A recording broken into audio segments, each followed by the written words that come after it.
একদিন একটি ঘন বনাঞ্চলে নানা প্রকারের প্রাণী বাস করত। তাদের মধ্যে একটি খরগোশ ছিল, যা খুবই বিশাল, শক্তিশালী এবং অহংকারী। খরগোশ তার শক্তি নিয়ে খুবই গর্বিত ছিল এবং সব সময় অন্যান্য ছোট প্রাণীদের অপমান করত। সে বলতো, আমি এত বড় ও শক্তিশালী, আমি একাই সবকিছু করতে পারি। তোমরা সবাই আমার কাছে তুচ্ছ।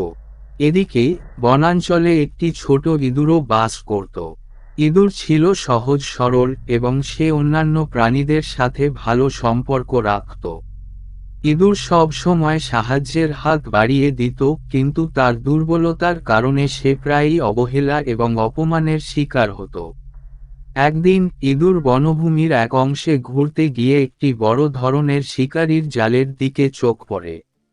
শিকারী তার জাল রেখে গিয়েছিল যাতে ইঁদুরদের ধরে বিক্রি করা যায়। ইঁদুর সতর্ক হয়ে দ্রুত সে জাল থেকে দূরে সরে যায়, কিন্তু এক সময় সে নিজেই ভুল করে জালের মধ্যে আটকে পড়ে। এখন সে বিপদে পড়েছে এবং জানে, একা সে জাল থেকে বের হতে পারবে না। বিপদের মুহূর্তে ইঁদুর খরগোশের সাহায্য চাওয়ার সিদ্ধান্ত নেয়।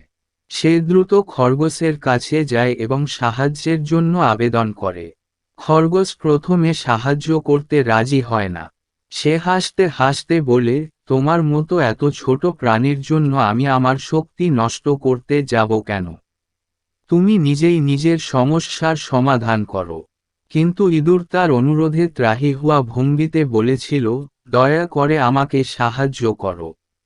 আমি জানি তুমি শক্তিশালী এবং তুমি যদি আমাকে সাহায্য করো তাহলে আমি মুক্ত হতে পারবো। খরগোশ একদম অসন্তুষ্ট এবং বিরক্ত হলেও ইঁদুরের কষ্ট ও সংকট দেখে তার মনে কিছুটা পরিবর্তন আসে।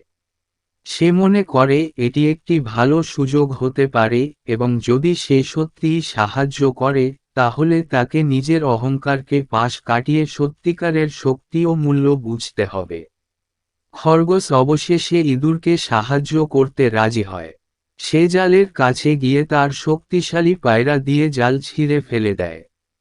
ইঁদুর মুক্ত হয়, খরগোশকে ধন্যবাদ জানায় এবং তার প্রতি কৃতজ্ঞতা প্রকাশ করে। তবে এই ঘটনার পরে খরগোশ তার অহংকারী মনোভাব থেকে সরে আসে। সে উপলব্ধি করে যে শক্তি ও ক্ষমতা একা কখনোই যথেষ্ট নয়। প্রকৃত শক্তি এবং মানবতা প্রমাণিত হয় সহানুভূতি এবং একে অপরকে সাহায্যের মাধ্যমে।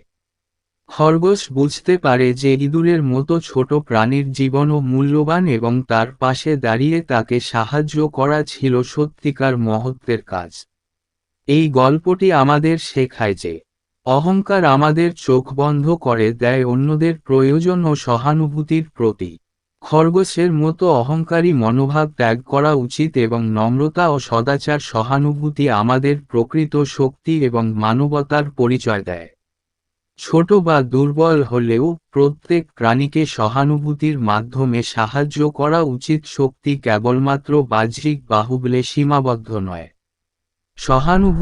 সহানুভূতি এবং সাহায্যের মাধ্যমে আমরা প্রকৃত মহত্ব অর্জন করতে পারি।